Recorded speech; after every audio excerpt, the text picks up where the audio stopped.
Okay, so Ross, good win today, a bit tight at the end. What's your overall thoughts of the game? Yeah, exactly that. I think 3 points is the key thing. Had a tough week actually, playing two full-time teams, and spirited second half against Falkirk. And then we really came out the blocks without being brilliant. I thought there were some really good passages of play first half, and happy with that. Good to get the goal. Midge got in a midfield runners, which another thing we would like to see in our team. And then a bit scrappier second half, and couldn't quite get away. But credit to Peterhead, they're fighting for their lives, and they made it difficult. And I'm sure if they would have had their tails up if they got an edge. So nice to have got that second goal, and it would have been nice to keep a clean sheet, but that's just been greedy. 3 points is what matters. Yeah. And the second goal, we'll have to talk about it, I guess. Super striker Paul Watson. I phoned him. He's no happy because he wasn't playing, but is Paul Watson ever happy unless he's playing and scoring goals? But he got on. I was joking with him during the week when I phoned him and said about the striker role against Falkirk, and he backed that up today. He had plenty of time, which is good at his age, but he tucked it away beautifully, so credit to him. Yeah, very good. Good to see Kerr back from the start.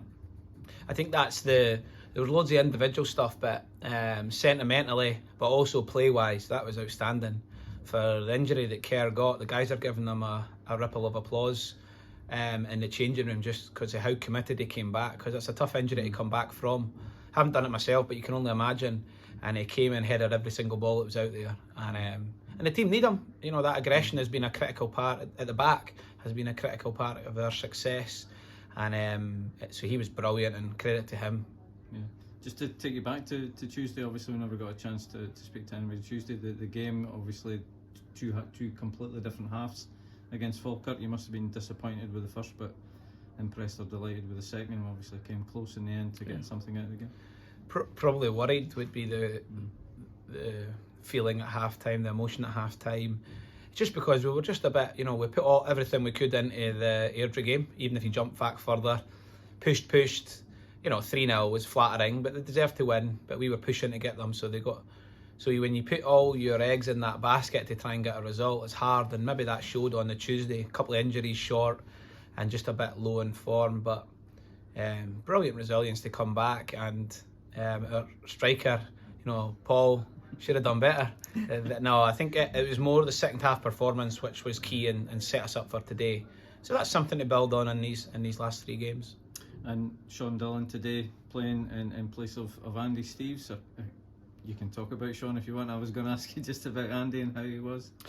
Well, I'd like to talk about Sean because he's swinging left foot in the first couple of moments. It was funny, we've been calling him Sean Lamb or Sean Irwin this week because we knew he was playing left back. But, Sean can play anywhere, and he's a credit.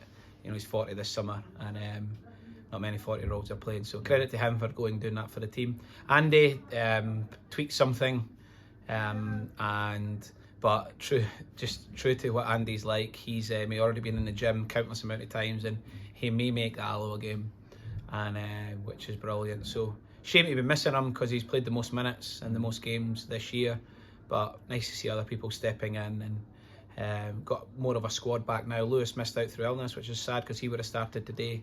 But yeah, going into the last 3 games, we've got most of the group together. Yeah. And looking ahead to next week, a long away trip down to Dumfries next week. Yeah, a tough match, a tough venue. We've always struggled to try and adapt to that, so we'll try something different.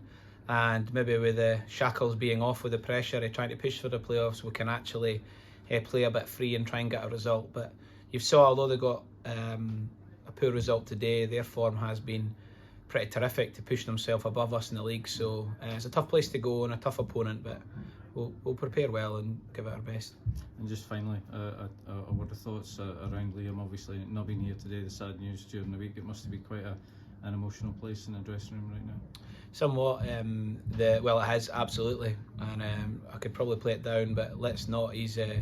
Liam's an anchor part of that changing room. He's got the biggest heart you can ever imagine, and he's been through a tough time because he was just really finding his form playing wise, and he's not been around for a few weeks just as circumstances took their toll, and we're all thinking about him and all really supporting him. Of course, the added aspect, the club have been lovely putting out some statements, and I'm sure we'll do a couple of other things because his dad did play for the team as well.